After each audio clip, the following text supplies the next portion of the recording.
Hello and welcome to the Menterprise Podcast, your pocket guide to mindset, motivation and mentorship.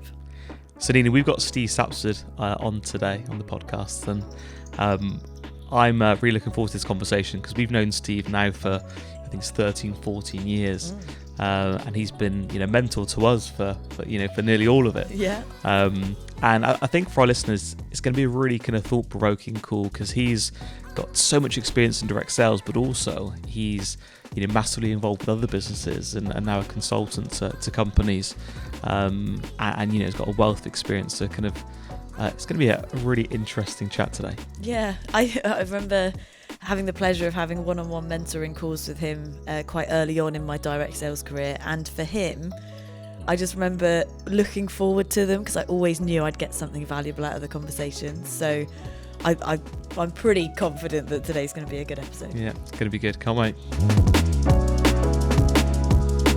Hi Steve, welcome to the Menterprise Podcast, all the way from Australia. So we're very happy to have you. G'day, Rob and Nina. How are you? Hey, Steve.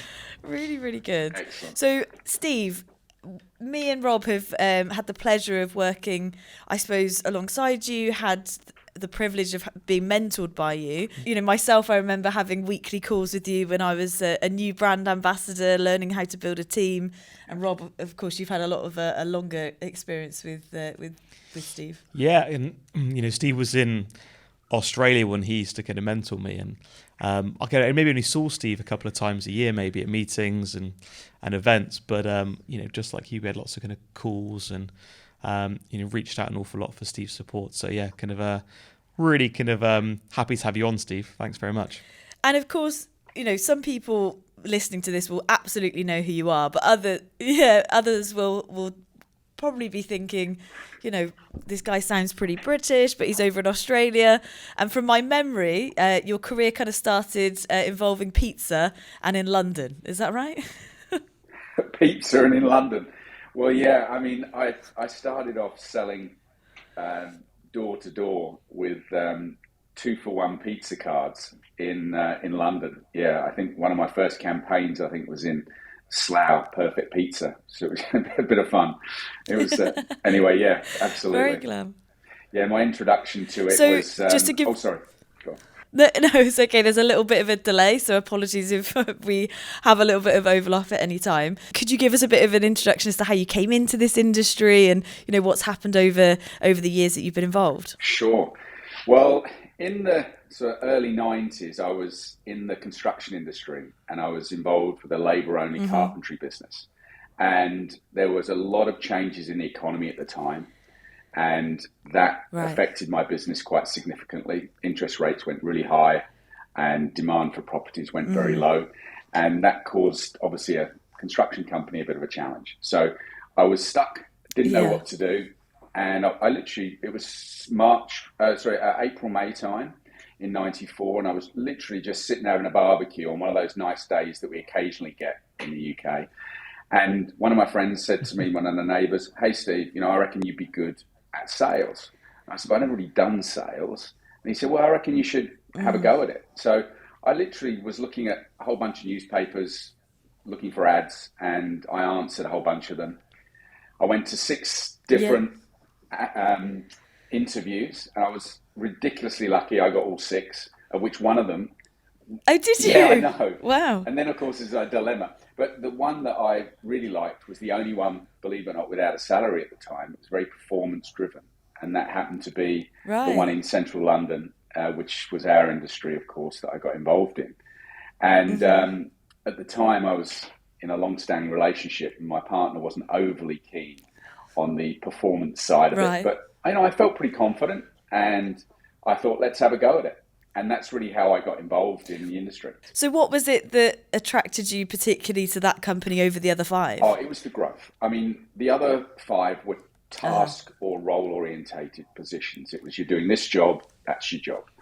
And this had an opportunity to grow and develop. There was an opportunity to become more of a leader, grow a team, even run an office down the line. Or even, and I thought that was really motivating, and I liked the idea of growing. And the other thing that I guess really attracted me was there was no real time frame attached to the progression. Yeah. Whereas in a lot of the other jobs that I'd gone for, they said, you're in this position for a year or 2 years or 3 years. And that didn't really motivate me because I'd previously been running my own business. It was a nice option to come into something that was similar, So I like that side of it, the progression side. Did you quite like the fact that there was an element of you could affect the timeline rather than the timeline being dictated to you? Oh, yeah, that was really motivating for me. But having said that, scary too, because, you at the time I had, mortgage, car payments, and you've got to impact the income. So it was positive and scary at the same time. So, yeah, it was a bit of a risk, I guess, on me. But I do believe, looking back at it, that I felt that the way the company trained and looked after its people, I felt confident that if I followed what they were saying, that I'd get to where they were promoting. It worked out pretty well. And so then how did you end up in Australia? How was it very long after that, or? Yeah, so in that first year, it was in central London, and there was a lot of influence in that office from Australia, South African people traveling, just coming in for those, I guess, those short-term opportunities, 3, 6, 9 months, and then travel to the next country. Yeah. And it's there that I met, which is now my wife, Simone, and she was from Australia, and look, she was also doing what I was doing, was building a team, and the goal was to grow within the company. Yeah. And she'd just actually been back to Australia for family bereavement, and she came back the day I started. And that's when we sort of met, and it was only the next year we got together and got married, and then. Oh, wow. I know, they normally say you shouldn't really have relationships within offices, but anyway, we ended up getting married. And then a few years later, my wife said, hey, I think it'd be a good idea if we tried Australia as well, because I felt pretty confident in the UK. The company at the time had offices throughout Australia, and it was quite a nice transition. So the end of 98, I went out to Australia, which was 4 years after starting in the company. I suppose looking at, the weather forecast, the way of life, you're like, oh, it's a hard decision, but all right then, let's go. Well, you say that, but it's funny. It wasn't hard to recruit people to come with me. I'll be honest with you. It wasn't difficult. Bondi Beach, the weather, it wasn't hard. However, I'll tell you, the first day we went in the field out here, we were working on a campaign locally in the geographical centre of Sydney called Parramatta. We'd all gone out for the day. And of course, typical Brits, none of us had sunscreen. And it was 40 degrees. And half of us got heat stroke. I bet. And I actually fainted on my first day. It was... like sun poisoning. Literally, we were all came back with that complete bright red blisters. Face and arms, and two of them didn't work for the rest of the week. They were tell the Brits off a mile away, right? Absolutely.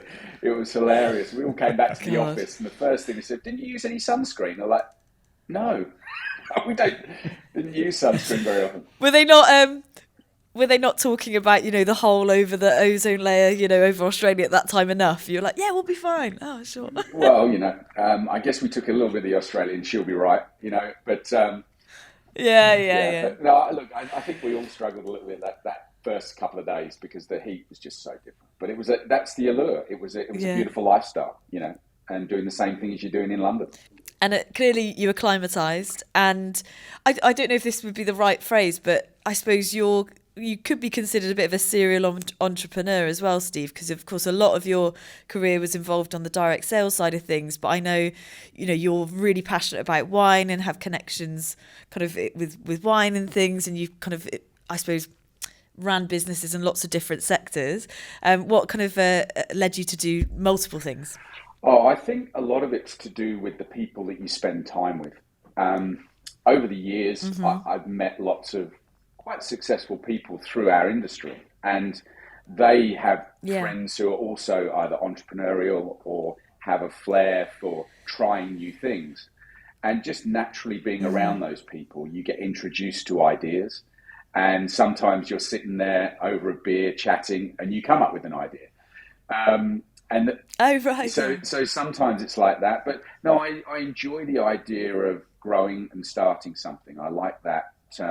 It doesn't exist. Let's see what we can do to create something. I like that. Yeah, the builder carpenter in you, just building things over and over again. Yeah. So you do a lot of consultancy work now, don't you, Steve? So where you help other businesses kind of grow and you go in to kind of do workshops and support them. And what's kind of so that it does sound like you really like not just yourself growing, but helping others.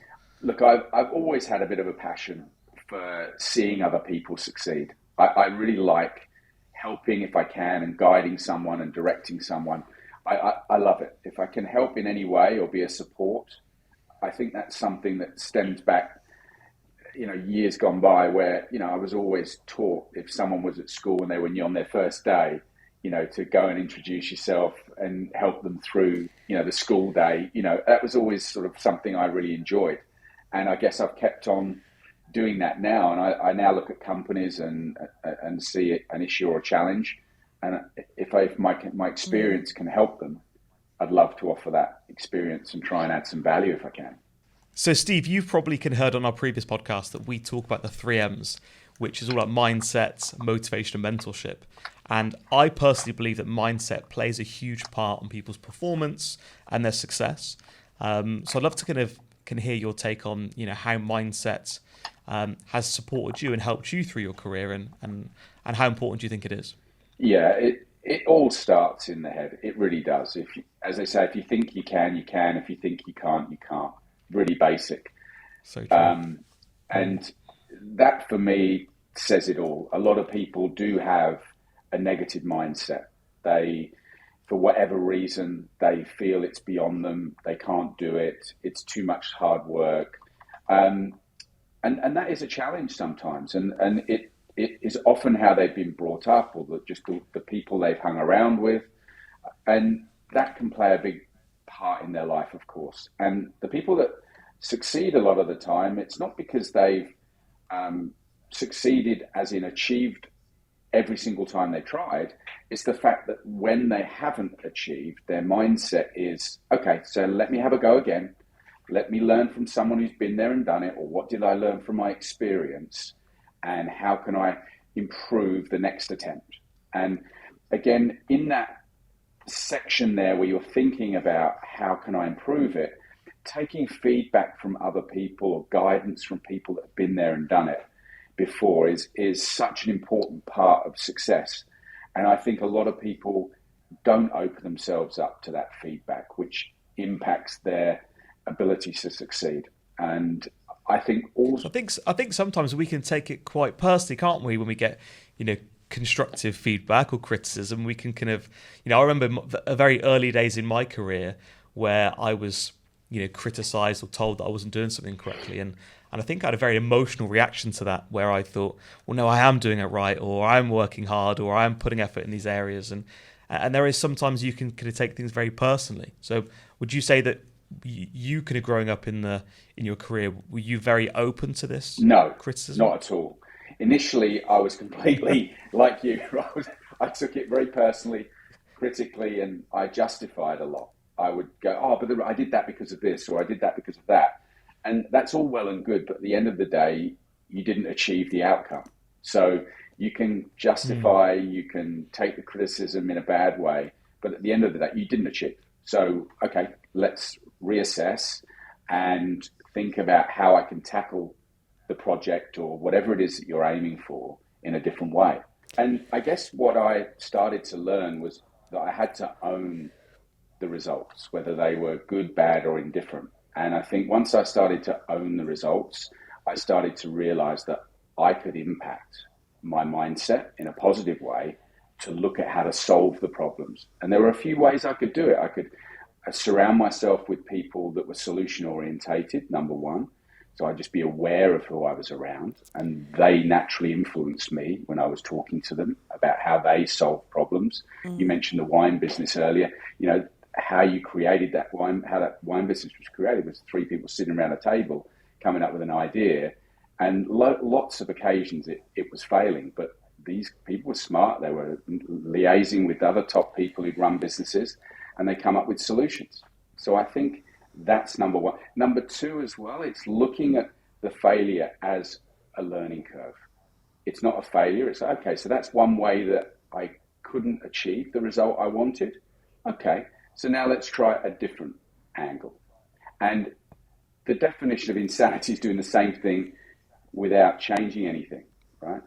And trying to get the same result. You won't. So you've got to change things around. And that's also coming at it from a different tack and trying something new, learning something new. And that can change the result. But that came from the mindset change and who you hung around with. I was actually chatting to one of our team yesterday, and he was expressing his frustration that he felt like he wasn't progressing, that his team wasn't getting better or growing at the rate that he was expecting. And I think I said, so where is it that you need to improve? And he was like, oh, I don't know.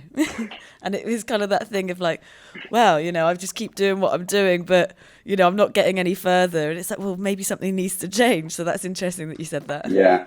Look, sometimes as well, the advice that you get is, and I had this a little bit when I was sort of junior in the business, was keep doing what you're doing. And sometimes you are getting closer to your result. You just got to keep putting in the same effort and energy and just improving in the way that you're tackling things. You're improving, and that's going to get you to where you're going. So sometimes you just need to decipher the information you're getting in a different way. Yeah, the consistency of the actions that you're taking, I suppose. Yeah, consistency, number one, and probably the ability to improve every time and looking at how to improve is the keeping doing what you're doing. You're doing the right thing, just keep trying and it will get there. You're naturally improving every time. Yeah, because sales is a skill and team building, I think, is another skill. So practice makes perfect and you'll naturally, get a lot better with time. You do, and it builds your confidence too. As you start to get results when you're training, where you see the people that you're guiding and directing and helping and supporting, you see them start to achieve. You start to look at yourself, okay, well, I'm getting better at what I'm doing. My approach is better. I'm more consistent, and that just continues. And it's a nice feeling when you start to get those results. But like anything, you get to the point where you have to bring in other skills like organization and time management to help you, because you're not used to managing more than one person or helping one person. So you mentioned results there, Steve. So this leads in really nicely to the motivation part. I found in early days when I was getting good results, I was very motivated. When I was kind of hitting some kind of brick walls, my motivation, was really really low, and that kind of really impacted kind of my kind of performance, my work ethic. So what's your relationship with motivation, and how's that going to play a part for you? Oh, look, motivation for me is so important. It's the why you do things. It's without those reasons, you're not going to push. You're not going to try and overcome that obstacle or that issue. So for me, motivation's it's almost like a feeling. It just urges you towards something, whatever that is. And it can change. So when I first started, many moons ago in 94, it was all about rewards and recognition and bonuses. That was the thing that motivated me. So if I did X, Y, Z, I got a nice little bonus or a progression or whatever it was, or a promotion.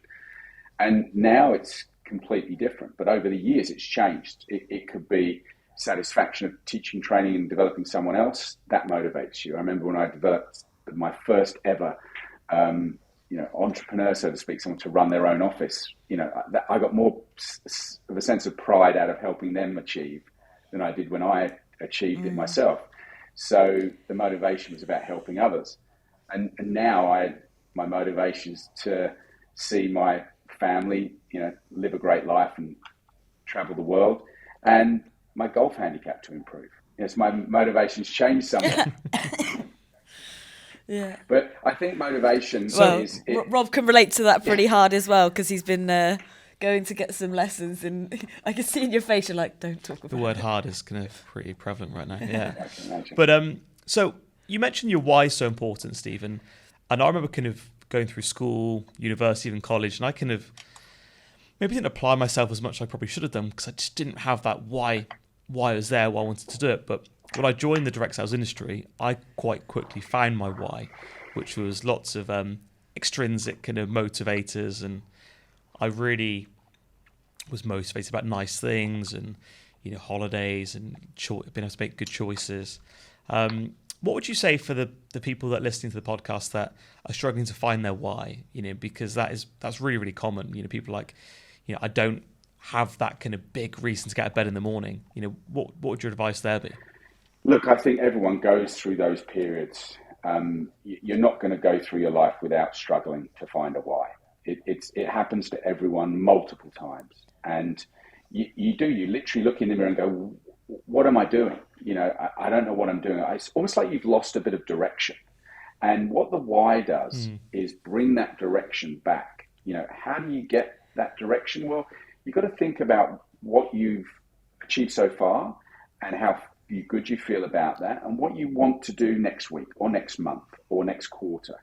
And depending on your confidence level and how you feel about things, it will be a target that's further away if you're really confident, or something that's a little bit closer if you're not so confident. So it might be, this week I want to work on X, and what I'll do is I'll improve on that, and that will get me to the next stage, whatever that next stage is for you. And you just compartmentalize it to just this week, I want to work on something. The reasons why you want to do it is because it's a stepping stone to the next thing. And I break it down and break it down and break it down until I get to something that means something to me. So I'll give you an example.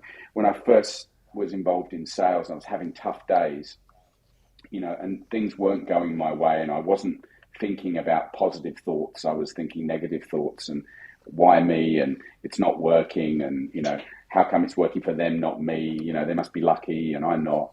I started to look at myself, and I said, okay, so what am I doing different to other people?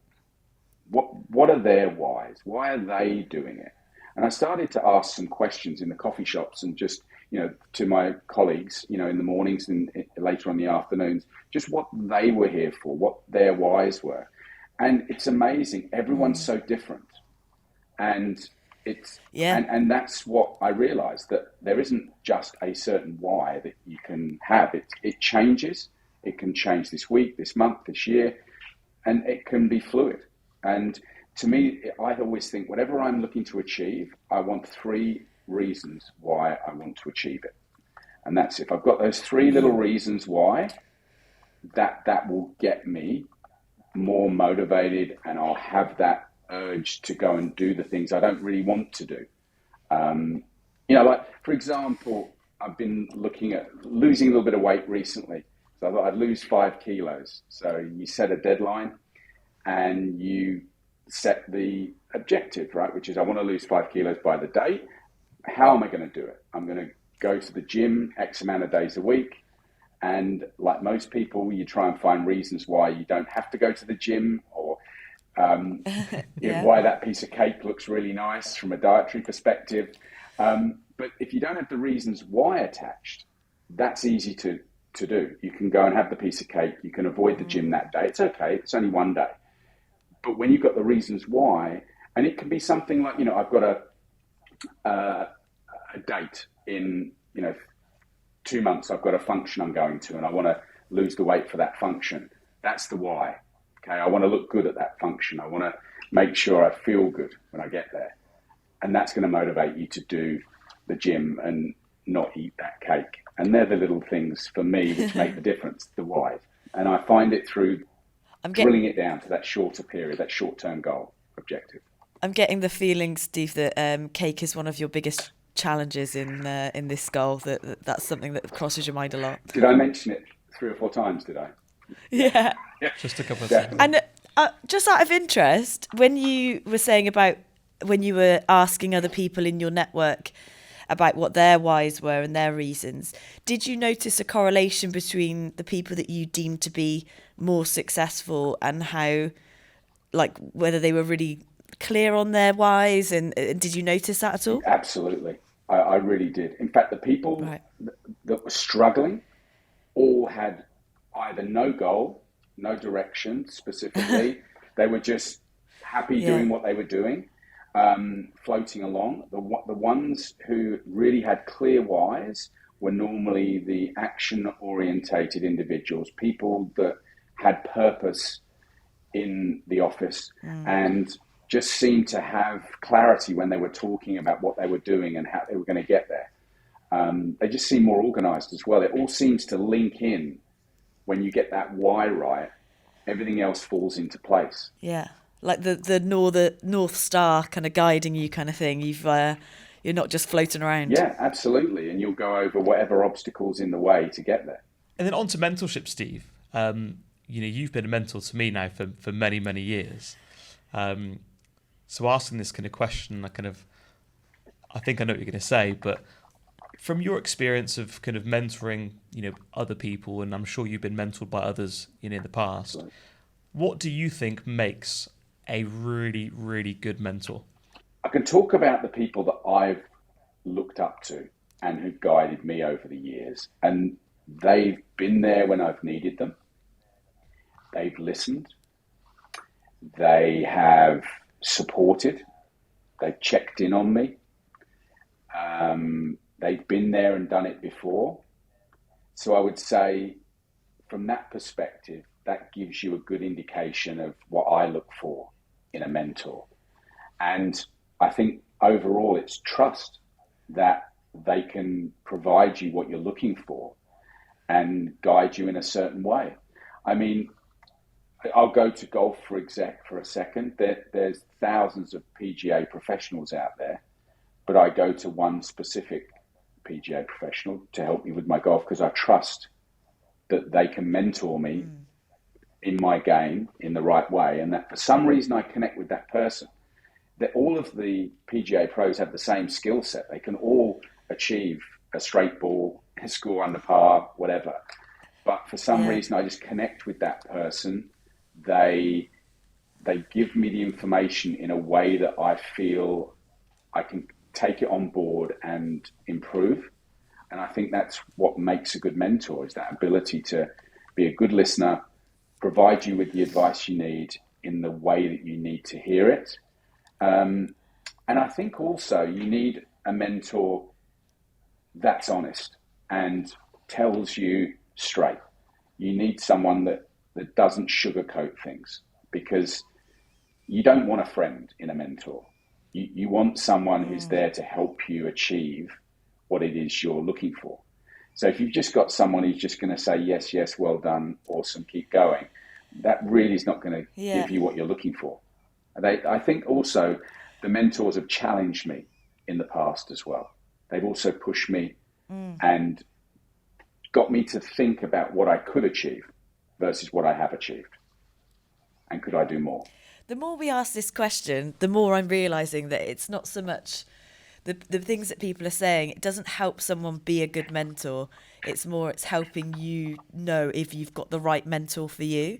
Because we were chatting to Greg recently and he was saying about how actually the person chooses their own mentor. Often we pair people up and you get, leaders, people that would guide you with the coaching side of things. But I felt the same, I kind of had a few different mentors, and then when you found the right one, you tend to gravitate towards them, keep going back to them for advice more often than not.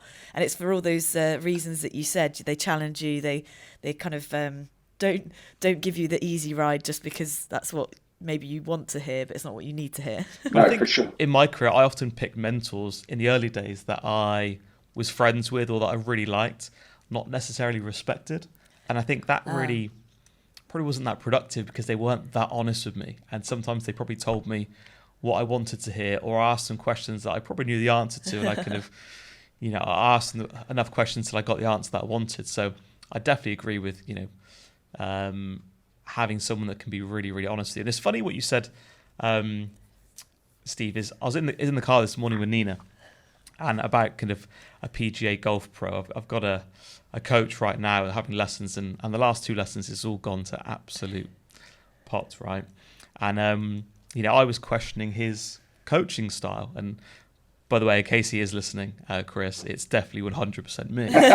Although kind of, I was kind of taking on feedback and I was like, I was getting frustrated and I was annoyed because my game had really changed and I seemed to be going backwards. But I do think with that mentor, like, you do need to be honest with them, but also like their style, their coaching style is really important, because I think people learn in different ways, and I learn from very much practice again and again with feedback. But I think the way I was frustrated was I was getting lots of feedback, but not a lot of chance to practice. So I think kind of someone finding the right style for you is important as well. Yeah, I agree. And also, you're not going to have just one mentor. There will be different aspects of your life that you need support, guidance, direction in. And, often your circle of friends will provide that mentorship in their own ways. There are friends of mine who I go to for different things because their expertise and their guidance in that area is something that I really respect. And I tend to go to them, but I wouldn't go to them for something else because they just don't fit the mold for that specifically. So you can pick and choose your mentors for different things. Would you say you can have too many mentors? Is that such a thing? I guess it depends on if you've got 4 or 5 mentors on one subject and they're contradicting each other, then potentially I think you've got to at some point commit to a way of doing something and a method or a framework or a structure that you're following.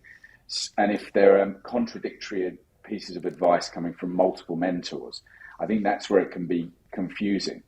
Going back to your golf pro, Chris, if you had 5 different golf pros one day after the other, they'd all pick something different, which means you'd be so confused by the end of it, you'd probably give up golf and take up croquet.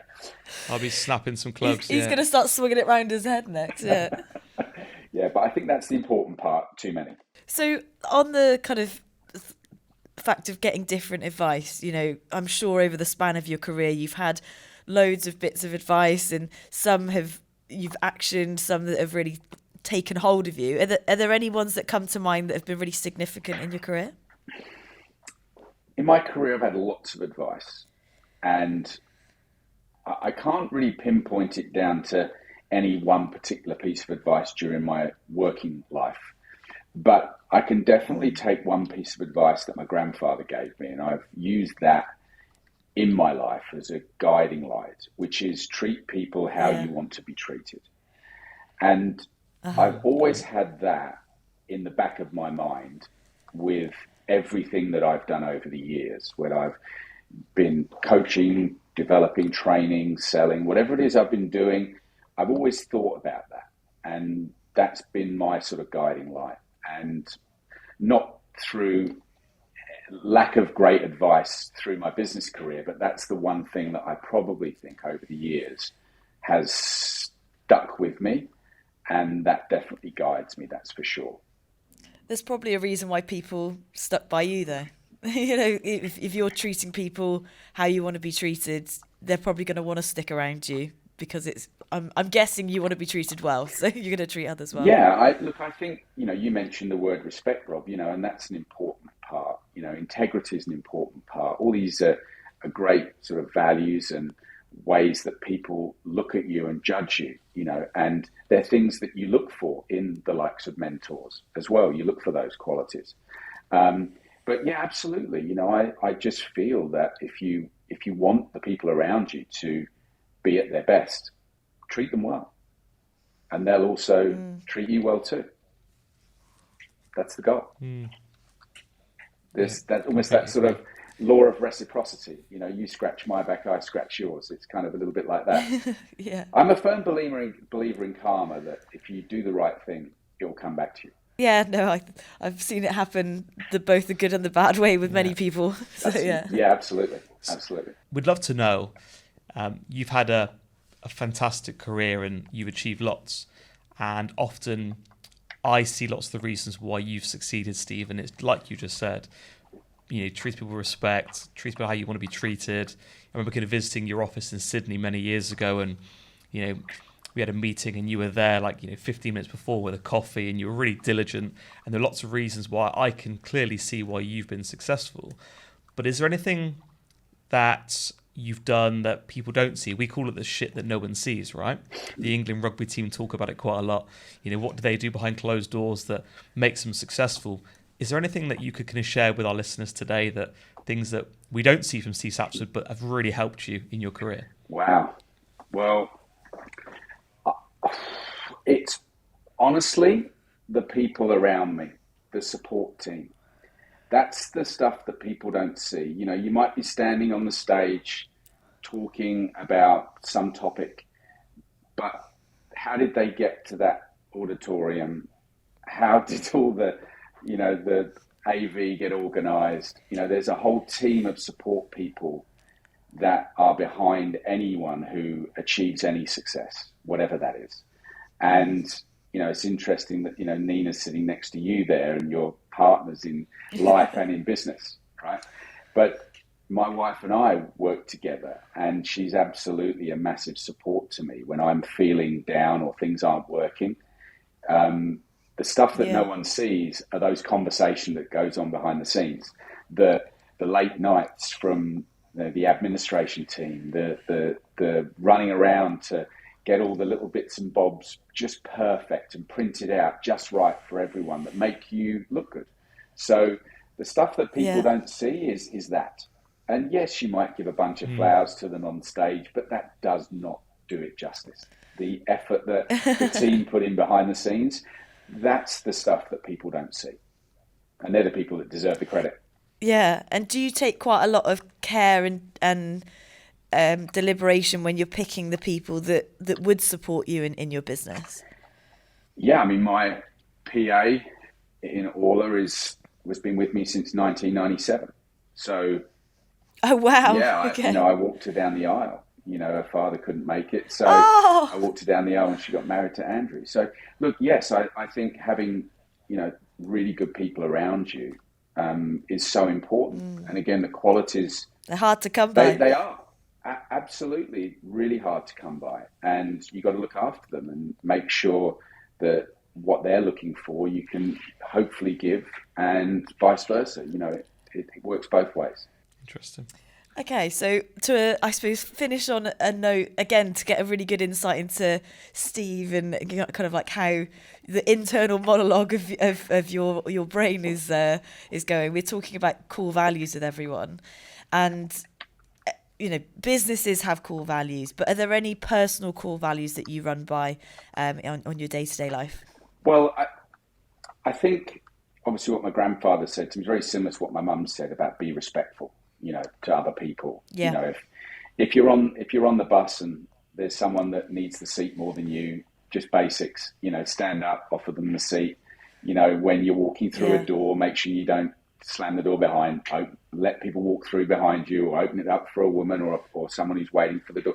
Just respectful, I think, is just a way of life, really. That's a value that I probably hold dear. I think you mentioned about being professional and diligent. I think that's really something I've really aspired to try and be, is professional in everything that I do. You don't always get it right, but you try as hard as you can to live by that mantra. Integrity, I think it's definitely something I always think about, especially when I'm coaching people or when I'm working with people. For the first time, I really try and show integrity as much as I can. And probably the last one for me is probably being adaptable, because so many things change. And over the years, you set yourself up for something, it changes. Something's happened in the market that's changed something. Okay, you've got to adapt and adjust and be positive when you make changes. On your kind of comment on integrity there, because I think whilst I've known the word for such a long time, I've only really kind of come to understand for me what it means. How do you show integrity, like in the work that you do? That's a great question. It's just being honest and transparent and genuine, I think. And that's really what it's about. Yeah. And people know when you're not telling them straight about something, that they know that you're bullshitting them. So, come at things with a genuine nature. You're not genuinely trying to hurt someone. You're telling them that they have a challenge or an issue that you're going to help them through. And that sort of honest approach is important. Well, I suppose, Steve, from my personal experience, when I was mentored by you and we had these one-on-one chats, and I think back and it was such a privilege to have that time with you, considering how busy I imagine you were at the time and probably still are now. So I remember the first time we actually met was heading down to an office that was based in Plymouth, and we were getting the same. That's right. Yeah, on the train. I remember I'd heard so much about you, and I was thinking, God, this guy's super successful. I felt quite intimidated, and I just remember the way that you made me feel was like, hey, yeah, come join me, let's have a seat. You were more than happy to entertain my probably incessant questions for a whole, few hour journey.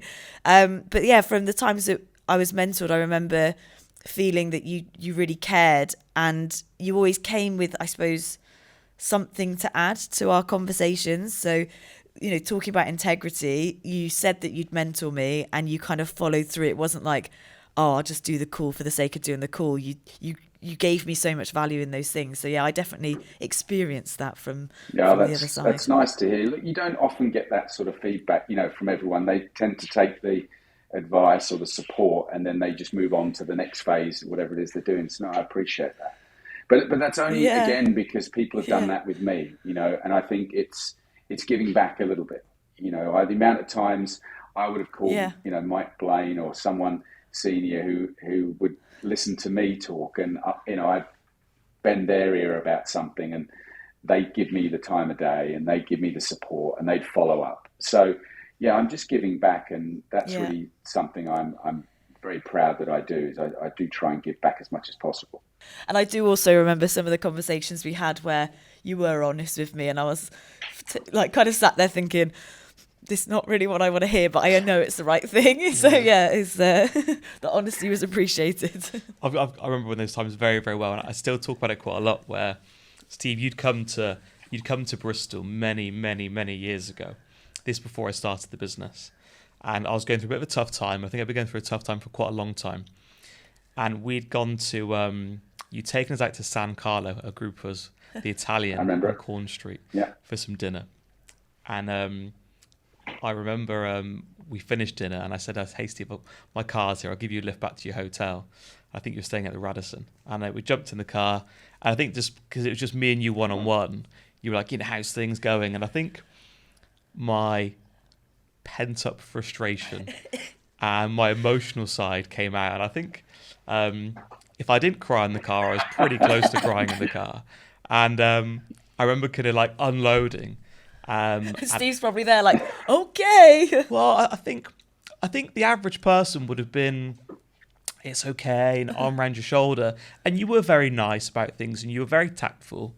But I remember you kind of giving me some home truths and kind of, made me accountable and said, yes, you're not in a great position. You're not where you want to be, but let's look at yourself, take control, take accountability. I remember you kind of saying, the person that you're working with, they're not going to promote you. You're going to promote yourself, and stop making excuses, for others' performance. Start taking accountability. And even though I was in quite a vulnerable state, you just gave me some incredible advice that I probably didn't want to hear there and then. But actually, I still talk to this day.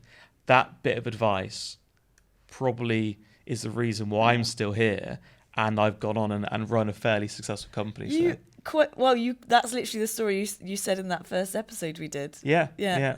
So thank you very much. I remember it was your BMW we were sitting in from memory, and I do remember that evening. Yeah, quite fondly.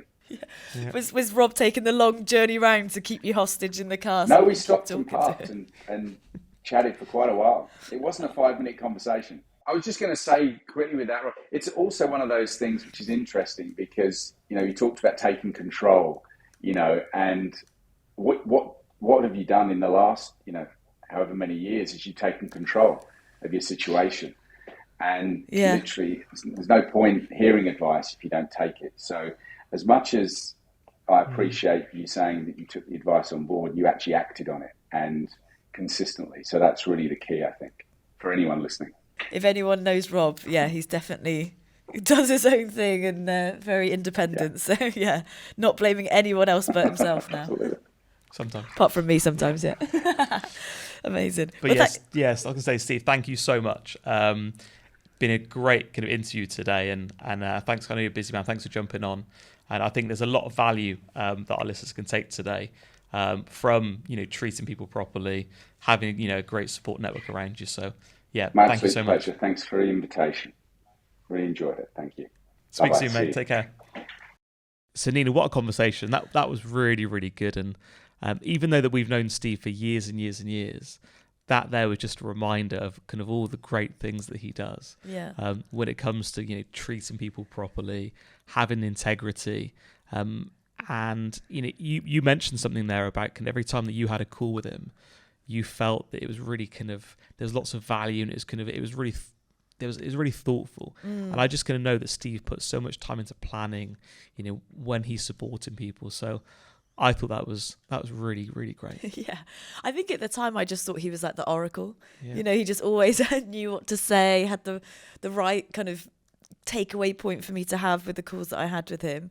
This sounds really weird, but I think like having that conversation with him again, it felt like a comfort, like a warm blanket. And I know that sounds strange, but it just reminded me of all those times where I also had frustrations when I was going through challenges in my career, and having those chats with him really helped me kind of see the wood for the trees and the light at the end of the tunnel. So yeah, he's a very valuable person. And I think just the logic that he brings to the conversation when you're in an emotional state is that is such a skill. And he delivers it in a way that's not condescending. He was like, hey, have you thought about this? Rather than kind of making you feel like, oh, how did you not know that? Yeah.